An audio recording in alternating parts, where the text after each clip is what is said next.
You are a manager. You have a chance to hire the most brilliant, creative talent on the planet. A true game changer. The catch, they are completely, dangerously unmanageable. They follow no rules, respect no hierarchy, and answer to nothing but their own chaotic genius.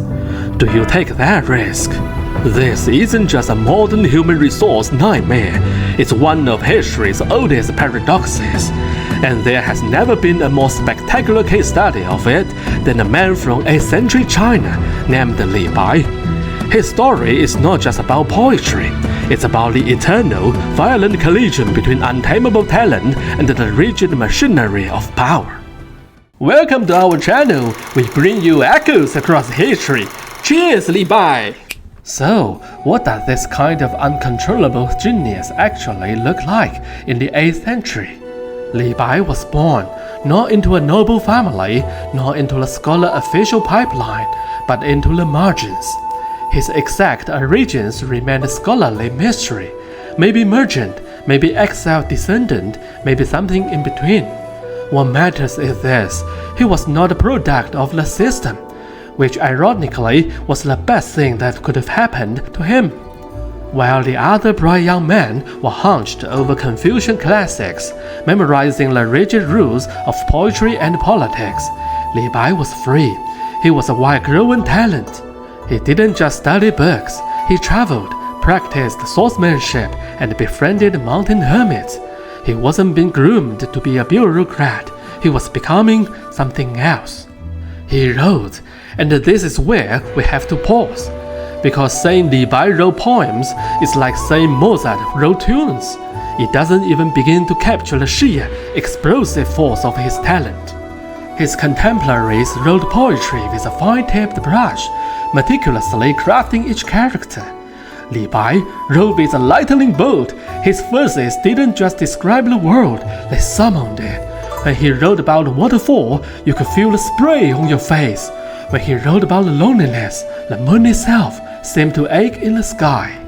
He was the living embodiment of the new kind of creative freedom. He performed poetry like a rock star. Giant scroll, flowing robes, half-finished wine cup, and a masterpiece dashed off in minutes, while other poets were still sharpening their brushes. He built a personal brand centuries before personal branding was cruel.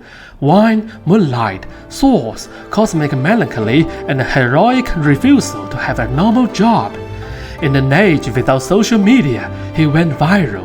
His verses were sung in taverns and recited in palaces. He was becoming a living legend, a cultural phenomenon. He had, in effect, created a new form of power, a power based not on rank or wealth, but on pure, unadulterated talent. He had built his own kingdom of the imagination. But now he wanted to see if that power could translate into the real world. He wanted to take on the final boss level, the imperial court in Chang'an. After years of building his legend on the indie circuit, Li Bai arrived in Chang'an, the biggest, richest, and the most cosmopolitan city on the planet. And the city was ready for him. His reputation had preceded him. He was the talk of the town. He finally got his big break, an audience with the emperor himself, the great Xuanzong. The emperor Xuanzong, who had seen more talent than any HR department in history, was so impressed to invite him directly. Historical records even contain a famous anecdote, the emperor personally seasoning soup for him. Whether or not this literally happened, the rumor alone tells you how legendary his reputation already was. And then came the job offer, not a stuffy bureaucratic post, but something far more glamorous, a position in a prestigious hunting academy. He was to be the emperor's personal poet in residence. This was it, the moment he had dreamed of. He, the outsider, the merchant's son, had not just entered the system, he had been welcomed into its glittering innermost sanctum. In his mind, the trajectory was clear. He would use his brilliance to become the emperor's trusted friend and advisor. He would finally get to implement his grand ideas about governance, to be the poet statesman he had always believed he was destined to be.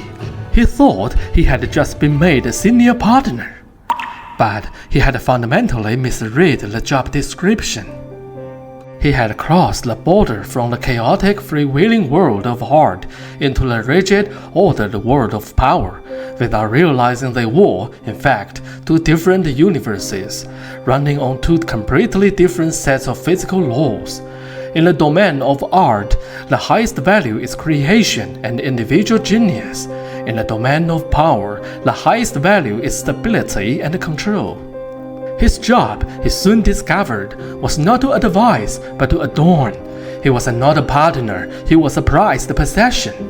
His role was to write beautiful verses for new musical composition, to craft elegant poems celebrating the emperor's latest excursion, to be a brilliant, witty, slightly drunk entertainer at the world's most exclusive parties. He was the court's ultimate cultural trophy, a living, breathing symbol of the emperor's magnificent reign. He was a bird in a gilded cage, singing beautifully while dreaming of soaring with eagles. While Li Bai was grappling with this internal crisis of expectation versus reality, an external threat was coalescing. In a zero-sum game of court politics, proximity to the emperor is the only currency that matters, and Li Bai, the unpredictable newcomer who had the emperor's ear, was seen as a major threat by the established power structure. This structure was personified by figures like Gao Lishi, the powerful chief eunuch, and Yang Guifei, the emperor's beloved consort. They were the gatekeepers, the masters of how to stab someone with a smile. Li Bai, with his arrogant disdain for rules and his direct line to the emperor, was a rogue variable they could not control. And he didn't build alliances, he didn't play the game. In a court where perception mattered more than fact, even the idea of an insult was enough. The system's immune response had begun, not with a dramatic confrontation, but with a silent, steady campaign of whispers and warnings. Now, put yourself in the emperor's shoes. You are a master politician, juggling the egos and ambitions of 1,000 powerful people. On one hand, you have this brilliant, entertaining, but increasingly troublesome poet. Also, you have your most trusted ace and your most beloved companion, who are telling you that this man is a destabilizing force. Li Bai's talent was a luxury. The stability of your court was a necessity. The choice for a man like Emperor Shenzong was not emotional. It was a cold, pragmatic calculation. And so the dream was over. Li Bai was summoned. There was no dramatic firing, no angry confrontation. The system was more elegant than that. He was praised for his talent.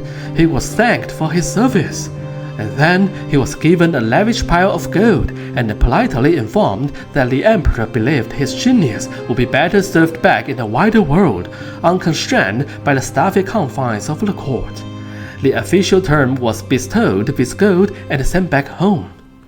It was the system's final brilliant move, a perfect politician solution.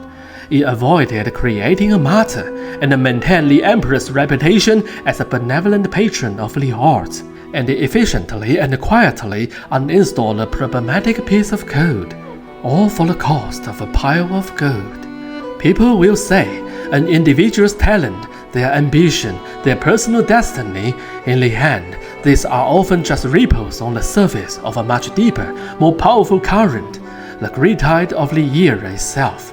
Li Bai probably didn't spend much time reflecting on why he'd been fired. After all, this was the man who wrote, "My talent, given by heaven, must have a use. 1,000 gold coins spent will come back again." He left Chang'an not as a failure, but as a legend unborn. For the next decade, he lived the life he had always written about. He resumed his wandering, a celebrated cultural icon. It was during this time that he met two other great poets, Du Fu and Gao Shi. For a brave golden autumn, the three of them traveled together, drinking, writing, and debating, a brief shining moment that became one of the most romanticized episodes in Chinese literary history. He was free, he was famous, he was, once again, the master of his own universe. But the great tide was turning, and 10 years after he was gently pushed out of the palace, a historical flood of unimaginable violence was about to drag him back into the world of power he was so uniquely unsuited for, a world where he had neither the skill nor, as it turned out, the luck. In 755, the Anlushan rebellion erupted. It was a catastrophic civil war that ripped the Tang Dynasty in half, a brutal awakening from the beautiful dream of the Golden Age. The entire empire was plunged into chaos. The poet who had been the living embodiment of the era's boundless optimism was now a refugee in a broken land. His poetry, once so full of confidence, was now tinged with a profound sadness and disillusionment. The dreamer had been violently shaken away by the screams of a dying world. And it was here, in the midst of this chaos, that he received one last fatal invitation to the game of power. A prince named Li Lin, who was leading an assassin fleet to fight the rebels, invited the famous Li Bai to join his staff as an advisor. For Li Bai, this must have felt like a second chance, a chance finally to be a statesman, to use his wisdom to save the dynasty. He accepted with enthusiasm, but he had once again misread the room. The political situation was far more complicated. The prince's campaign was declared an act of treason. When the prince's forces were crushed, Li Bai, the famous poet who had written verses for his patron, was implicated as a traitor. He was arrested and thrown into a prison in Jiujiang. The man who had once been the emperor's darling was now a condemned criminal. He was eventually spared execution and sentenced to the ultimate social death, exiled to the remote, disease-ridden frontier of Yelang. It was a journey he would likely have not survived. But fortune, in a final ironic twist, intervened one last time. Before he reached his destination, a new emperor declared a general amnesty. Li Bai was a free man again, but he was old, sick, and his spirit was broken. He died in his relative's home, cared for, but far from the world he once dazzled. The poet immortal had returned to the mortal world and found it wanting. And this reveals the final, most profound layers of this paradox. What does the system do with a talent it cannot control and cannot destroy?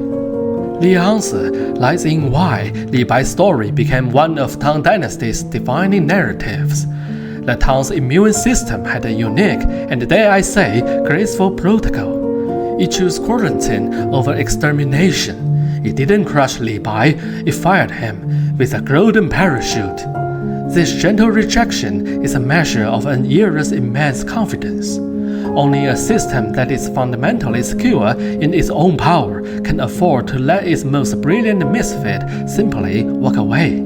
It's a tolerance that will shrink dramatically in later, more insecure dynasties. But here's the twist. 1,000 years later, why are we still obsessed with Li Bai?